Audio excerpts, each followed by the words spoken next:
எல்லாருக்கும்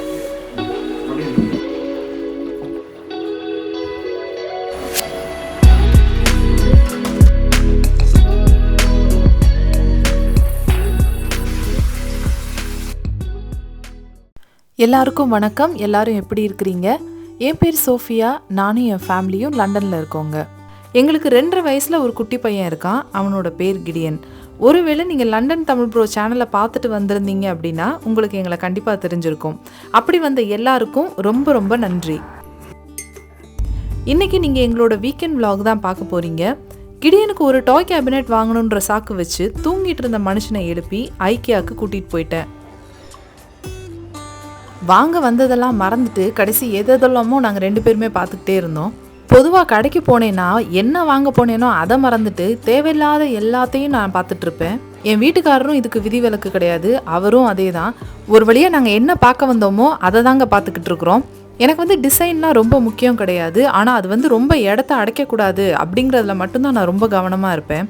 லண்டனில் அப்பார்ட்மெண்ட்டில் இருக்கிற எல்லாத்துக்குமே இந்த கஷ்டம் தெரியும்னு நினைக்கிறேன்.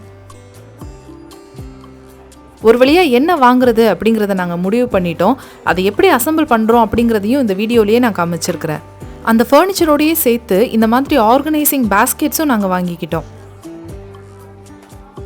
சிங்கில் வைக்கிறதுக்கு இந்த மாதிரி ஒரு ட்ரே ரொம்ப நாளாக தேடிட்டு இருந்தேன். ஸோ அதை பார்த்த உடனே நான் வாங்கிட்டேன். கிடியனுக்கு இந்த டாய் மேட்டும் இன்னும் ஒரு சில ஐட்டம்ஸும் நான் ஐக்கியாவில் வாங்கியிருந்தேன். அதையும் நான் இந்த வீடியோவில் காமிச்சிருக்கிறேன். ஐக்கியாவில் பெரிய ஃபர்னிச்சர்ஸ் வாங்குகிறோம் அப்படின்னு சொன்னால் அதோட கோடை நோட் பண்ணிக்கிட்டு கலெக்ஷன் பாயிண்டில் அதை இந்த மாதிரி கலெக்ட் பண்ணிக்கணும். ஃபர்னிச்சர்ஸ் எல்லாமே இந்த மாதிரி ஃப்ளாட் பேக்ஸாக தாங்க வரும். இதை நம்ம வீட்டில் போய் அசம்பிள் பண்ணிக்கணும்.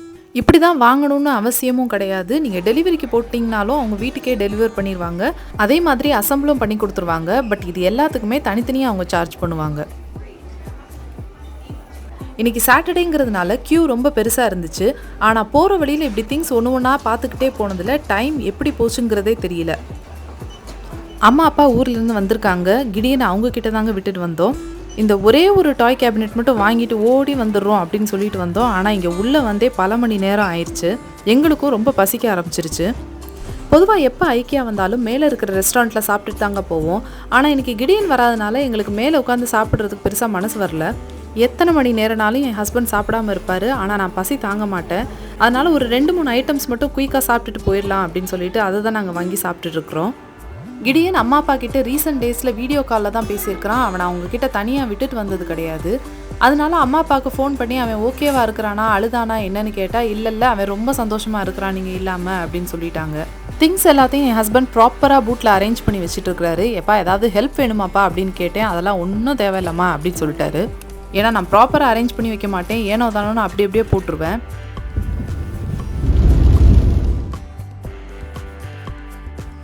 வீட்டுக்கு வந்ததும் என்னையை விட்டுட்டு எங்கடா அவ்வளோ நேரம் போயிட்டு வந்தீங்கன்ற மாதிரி ஓடி வந்தா.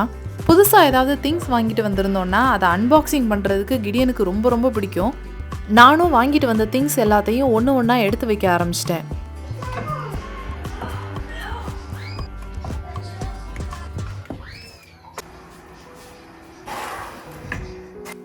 இந்த அண்டர் ஷெல்ஃப் ஸ்டோரேஜ் ஆர்கனைசரும் ஐக்கியாவில் தாங்க வாங்கியிருந்தேன். ஐட்டம்ஸ் எல்லாத்தையும் ஒன்றுக்கு மேலே ஒன்று அப்படியே ஸ்டாக் பண்ணி வைக்கிறதுக்கு எனக்கு ரொம்ப பிடிக்காது.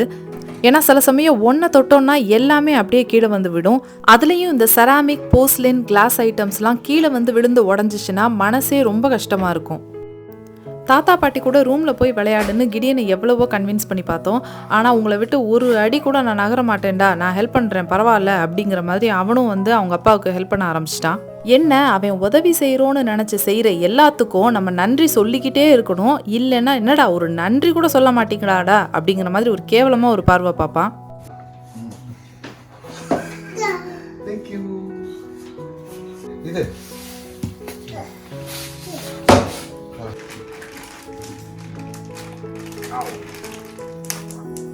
நாங்கள் எல்லாத்தையும் பிஸியாக எடுத்து வைக்கிறத பார்த்துட்டு அப்பா நான் வேணா சமைக்கட்டுமா அப்படின்னு கேட்டார். உடனே ஆமான்னு சொல்லி சமையலை அவர் தலையில் கட்டியாச்சு. டின்னருக்கு இட்லியும் வெங்காயம் தக்காளி வச்சு சட்னியும் தான் அப்பா செய்கிறாங்க. இவ்வளோ நேரம் அந்யோன்யமாக இருந்த அப்பாவும் பையனும் இப்போ சண்டை போட்டுட்டாங்க. அதுதான் கிடியன் கம்ப்ளைண்ட் பண்ணுறதுக்கு கிச்சனுக்கு வந்திருக்கான். வெறும் 5 நிமிஷத்தில் அப்பா அந்த சட்னியை செஞ்சு முடிச்சிட்டாரு. வெங்காயம், பச்சை மிளகா, தக்காளி இது 3ஐயும் ஃபஸ்ட்டு வதக்கிட்டு கடைசியாக அது கூட தேங்காயும் சேர்த்து வதக்கிட்டாரு. தேங்காய் வந்து ஃப்ரெஷ்ஷான தேங்காய் இல்லாதனால டெசிகேட்டட் கோகனட் தாங்க சேர்த்துருக்கோம். சூடு குறைஞ்சதுக்கப்புறம் அரைக்கிறதுக்காக அதை அப்பா தனியாக எடுத்து வச்சிருக்கிறாங்க.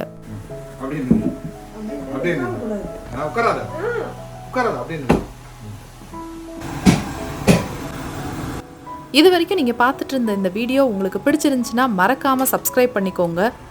அப்படியே அந்த லைக் பட்டனையும் தட்டி விட்டுருங்க. இந்த வீடியோவை பார்த்துட்ருக்க நீங்கள் எந்த இடத்துல இருந்து இந்த வீடியோவை பார்க்குறீங்கன்றதை மறக்காமல் எனக்கு கமெண்ட்டில் சொல்லுங்கள்.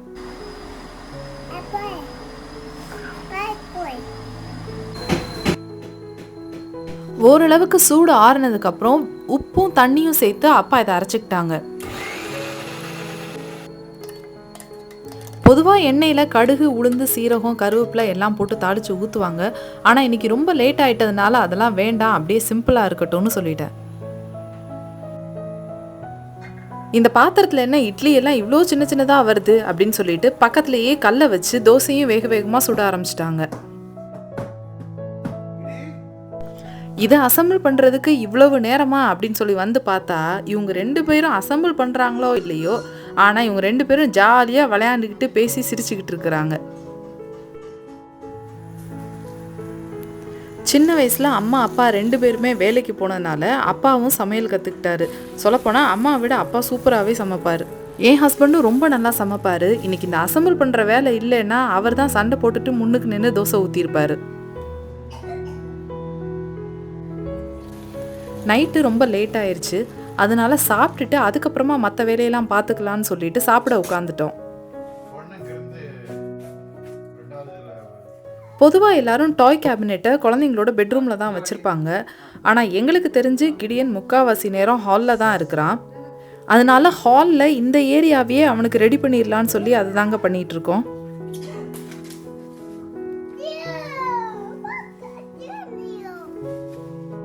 அவங்க வேலையெல்லாம் ஒரு வழியாக அவங்க முடிச்சிட்டாங்க. இப்போ நான் செய்ய வேண்டிய டர்னு. அதனால் ஒவ்வொரு டாயும் தனித்தனியாக நான் ஆர்கனைஸ் பண்ணி ஒவ்வொரு பேஸ்கெட்லேயும் எடுத்து வச்சிட்ருக்கிறேன்.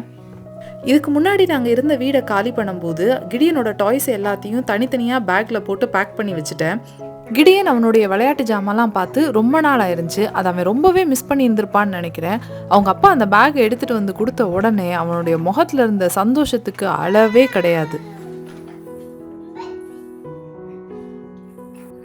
அம்மா அப்பா இப்போ தான் ரீசெண்டாக ஊர்லேருந்து வந்தாங்க.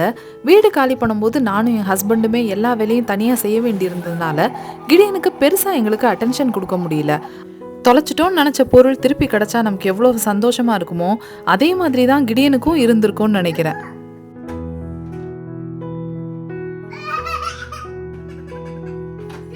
அவன் திங்ஸ் எல்லாம் நான் எடுத்து வைக்கிறத பார்த்துட்டு கிடியன் என்ன நினச்சிட்டான்னா திரும்பவும் நான் இதெல்லாம் பேக் பண்ணி எங்கேயோ எடுத்து வைக்க போகிறேன் அப்படின்னு நினச்சிட்டான்.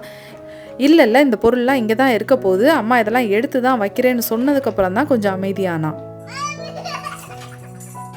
ரொம்ப லேட் ஆனதுனால எல்லாரும் போய் தூங்கிட்டாங்க. ஆனால் கிடியனை தூங்க வைக்க ட்ரை பண்ணா அவன் தூங்கவே மாட்டேன்ட்டான். எங்கடா நம்ம தூங்கிட்டோன்னா இவங்க திரும்ப திங்ஸ் எல்லாம் எடுத்து ஒழிச்சு வச்சிருவாங்கன்னு நினச்சிட்டான்னு நினைக்கிறேன். மணி 1 மணி ஆயிடுச்சுங்க. ஆனால் கிடியன் வந்து தூங்கவே கூடாதுன்னு அவனோட டாய்ஸ் எல்லாத்தையும் சுற்றி எடுத்து வச்சுக்கிட்டு நடுவில் உட்காந்து அதை பாதுகாக்கிறோன்னு நினச்சிட்டு கொட்டை கொட்டை முழிச்சிட்டு உட்காந்துருந்தான். ஒரு வழியாக அவனை கட்டாயப்படுத்தி தான் தூங்க வச்சோம்.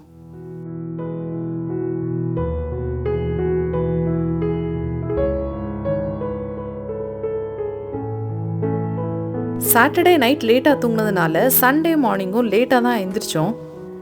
வீக்கெண்டில் என்ன வேலை பண்ணுறேனோ இல்லையோ இந்த வாஷிங் மிஷின் போடுற வேலையை மட்டும் நான் கரெக்டாக பண்ணிடுவேன்.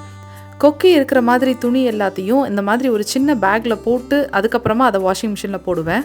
அப்போ தான் அந்த கொக்கி வந்து மற்ற துணியெல்லாம் டேமேஜ் பண்ணாமல் இருக்கும். கிடியன் வந்து 6 மாதத்துலேயே சாப்பாடு சாப்பிட ஆரம்பிச்சிட்டான். ஆனாலும் அவனுக்கு தூக்கம் வரும்போது அவன் பால் பாட்டிலில் பால் குடிக்கணுன்றதை ரொம்ப எக்ஸ்பெக்ட் பண்ணுவான். இந்த ஃபீடிங் பாட்டில் வாஷ் பண்ணுறதுக்கு ரொம்ப ஈஸியாக இருக்குது. அதோட பேஸு, லிட்டு எல்லாத்தையுமே தனித்தனியாக கழட்டி வாஷ் பண்ணிக்கலாம். அதே மாதிரி ஸ்டெர்லைஸ் பண்ணுறதும் மைக்ரோவேவில் வச்சு ஸ்டெர்லைஸ் பண்ணிக்கலாம்.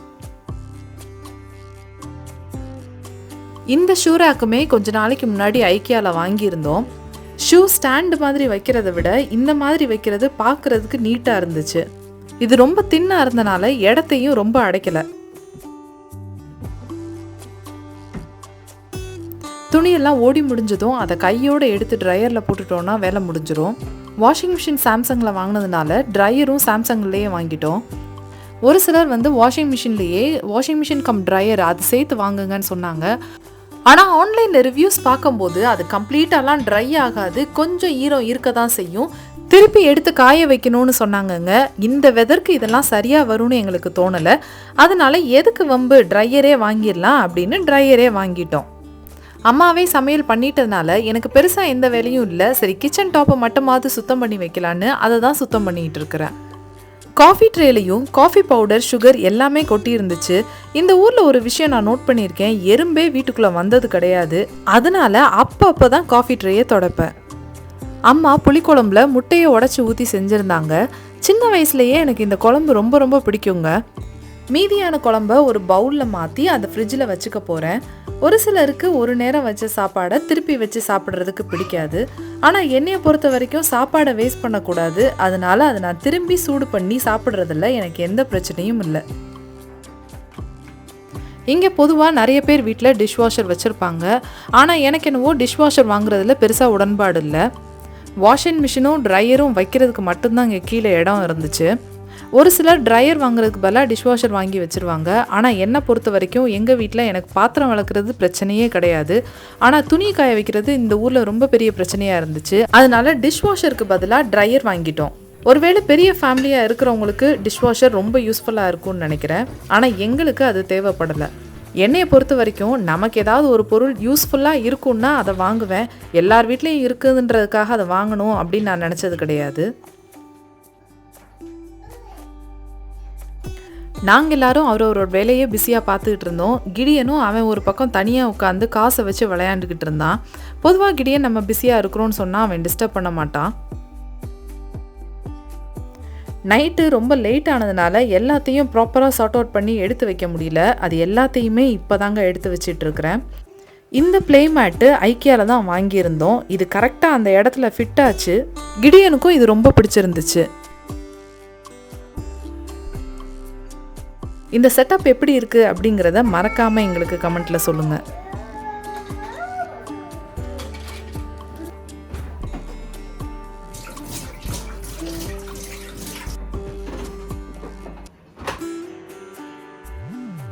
டின்னருக்கு சிக்கன் ஃப்ரை செய்யலான்னு யோசித்தோம். அதனால் இப்போவே சிக்கனை மேரினேட் பண்ணி ஃப்ரிட்ஜில் வச்சிட போகிறேன். ஃபஸ்ட்டு கொஞ்சம் லெமன் ஜூஸை ஆட் பண்ணிக்கோங்க. அதுக்கப்புறம் ஒரு 2 டேபிள் ஸ்பூன் இஞ்சி பூண்டு பேஸ்ட்டு சேர்த்து அதை நல்லா மிக்ஸ் பண்ணி வச்சுக்கணும். இது ரெண்டையும் நல்லா மிக்ஸ் பண்ணி ஒரு 10 மினிட்ஸ் விட்டுட்டு அதுக்கப்புறமா இது கூட 1 ஸ்பூன் மஞ்சத்தூளும் 2 ஸ்பூன் மிளகாத்தூளும் சேர்த்துக்க போகிறேன். அம்மா ஊர்லேருந்து மசாலாத்தூள் எடுத்துகிட்டு வந்திருந்தாங்க, அதையும் கொஞ்சமாக சேர்த்துக்க போகிறேன். இந்த மசாலா எல்லாம் நல்லா மிக்ஸ் பண்ணதுக்கு அப்புறமா இது கூட 2 ஸ்பூன் யோகர்ட் சேர்த்துக்க போகிறேன். யோகர்ட்னா வேறு ஒன்றும் இல்லைங்க, இந்த ஊரில் தயிருக்கு பதிலாக யோகர்ட்டு தான் கிடைக்கும். அதையும் சேர்த்து நல்லா மிக்ஸ் பண்ணிவிட்டு கடைசியாக உப்பும் கொஞ்சம் எண்ணெயும் சேர்த்து மிக்ஸ் பண்ணிக்க போகிறேன். ஒரு சிலர் யோசிப்பீங்க எல்லாத்தையும் போட்டுட்டு ஒன்றா மிக்ஸ் பண்ணிக்க முடியாதா அப்படின்னு. அந்த மாதிரி போட்டு பண்ணிங்கன்னா நல்லா இருக்காது, மசாலாவும் ஈவனாக மேரினேட் ஆகாது. கடைசியாக இதை ஒரு பவுலுக்கு மாற்றிட்டு அதுக்கப்புறமா கிளிங் வச்சு இந்த மாதிரி நல்லா ரேப் பண்ணி இதை ஃப்ரிட்ஜில் வச்சுக்க போகிறேன். இது மினிமம் ஒரு 2-3 ஹவர்ஸ் ஆகுது ஃப்ரிட்ஜில் இருந்துச்சுன்னு சொன்னால் அந்த மசாலா சிக்கனில் நல்லா இறங்கி இருக்கும். டின்னருக்கு சிக்கன் கிரேவியும் சிக்கன் ஃப்ரையும் தான் செய்யலான்னு இருக்கிறோம். அதுக்காக தான் இப்போ வெங்காயம் வெட்டிகிட்டு இருக்கிறேன்.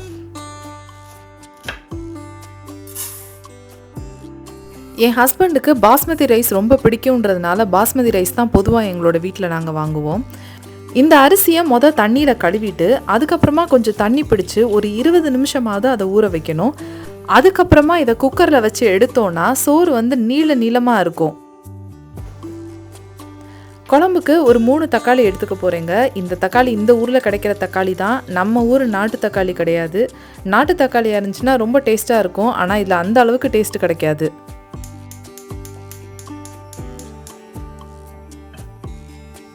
சிக்கன் குழம்புக்கு அந்த கிரேவியோட பேஸை தாங்க ஃபஸ்ட்டு ரெடி பண்ணிக்க போகிறேன். இதுக்கு கொஞ்சம் கிராம்பு, சோம்பு, சீரகம், அதுக்கப்புறம் கசகசா சேர்த்துக்க போகிறேன். இது கூட ஒரு 3-4 பச்சை மிளகாவும் நான் சேர்த்துக்க போகிறேங்க.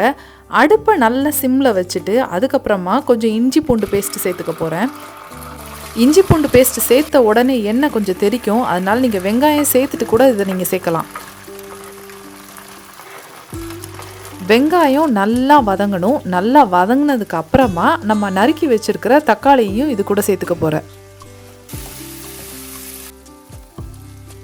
இது நல்லா வதங்கினதுக்கு அப்புறமா 1 ஸ்பூன் மஞ்சத்தூள், ஒரு 1.5 ஸ்பூன் தனி மிளகாத்தூள், அதுக்கப்புறமா ஒரு ஸ்பூன் குழம்பு மிளகாத்தூள், 1 ஸ்பூன் ஜீரகத்தூள், 2 ஸ்பூன் மல்லித்தூள் சேர்த்துக்க போகிறேன். இது எல்லாமே டீஸ்பூன் தான்.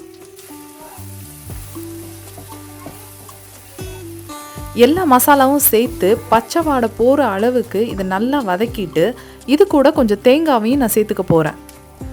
தேங்காவும் சேர்த்து நல்லா வதங்கினதுக்கப்புறமா இதை தனியாக ஒரு பிளேட்டுக்கு மாற்றி வச்சுக்க போகிறேன். இது நல்லா ஆறுனதுக்கப்புறமா இதை மிக்சியில் போட்டு அரைச்சிக்க போகிறேன். நான் இங்கே பிஸியாக சமைக்கிறத பார்த்துட்டு கிடியனும் அவனோட செப்பு ஜாமாவெல்லாம் வச்சு சமைக்க ஆரம்பிச்சிட்டான். சமைச்சு முடிச்சு ரொம்ப களைச்சிட்டாரு. அதனால தூங்குறதுக்கு முன்னாடி பாலை குடிச்சிட்டு இருக்கிறான். ஏற்கனவே வதக்கி வச்சுருந்தது நல்லா ஆறிடுச்சு. அதனால அது கூட கொஞ்சம் தண்ணி சேர்த்து அதை மிக்சியில் நல்லா மையாக அதை அரைச்சிக்க போகிறேன். என் ஹஸ்பண்டுக்கு சிக்கனில் உருளைக்கிழங்கு இருந்தால் ரொம்ப பிடிக்கும். ஆனால் ஃபஸ்ட்டே உருளைக்கிழங்க வேக வைக்கிறதுக்கு மறந்துட்டேன். அதனால் டக்குன்னு ஒரு ஐடியா வந்துச்சு. உருளைக்கிழங்க சின்ன சின்னதாக அந்த மாதிரி கட் பண்ணிவிட்டு அதை மைக்ரோவேவில் வச்சு அதை பாயில் பண்ணி எடுத்துடலாம். உப்பும் தண்ணியும் சேர்த்து மைக்ரோவேவில் ஒரு 5 நிமிஷம் வச்சு எடுத்தோன்னா இந்த உருளைக்கிழங்கு ரெடி ஆயிரும்.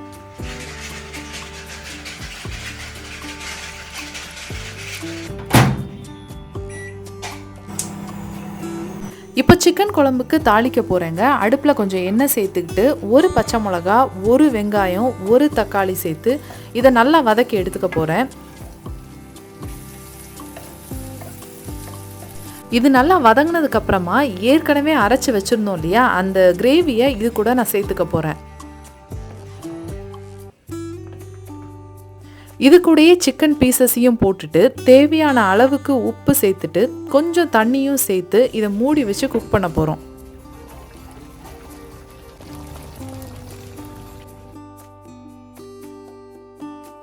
கிடியன் எப்போ அவனோட விளையாட்டு சாமானை வெளியே எடுத்து வச்சு விளையாண்டாலும் விளையாண்டு முடிச்சதுக்கப்புறம் அவனே தான் அதை திருப்பி எடுத்து வைக்கணும். இதுதான் எங்களோட வீட்டில் ரூல்ஸு. கிடியன் ஃபீல் பண்ணுறானோ இல்லையோ, அவனோட தாத்தா பாட்டி தான் ரொம்ப ஃபீல் பண்ணுறாங்க. 2 வயசு பிள்ளையை இப்படி வேலை வாங்குறியேன்னு சொல்லி. ஆனால் அவன் நல்ல பையன் தான், நாங்கள் என்ன சொன்னாலும் செஞ்சுருவான். இந்த பர்னர் கொஞ்சம் பெரிய பர்னர்ன்றனால சிக்கன் கிரேவி சீக்கிரமாகவே வெந்துருச்சு. இது கூட வேக வச்ச உருளைக்கிழங்கையும் கொஞ்சோண்டு கொத்தமல்லியும் சேர்த்து நல்லா மிக்ஸ் பண்ணி அடுப்பை ஆஃப் பண்ணியாச்சு. இன்றைக்கி சண்டேன்றனால சர்ச் போகணும். சாயங்காலம் தான் எங்களுக்கு சர்வீஸ். சர்வீஸ் முடிஞ்சு இப்போ தான் வீட்டுக்கு வந்தோம்.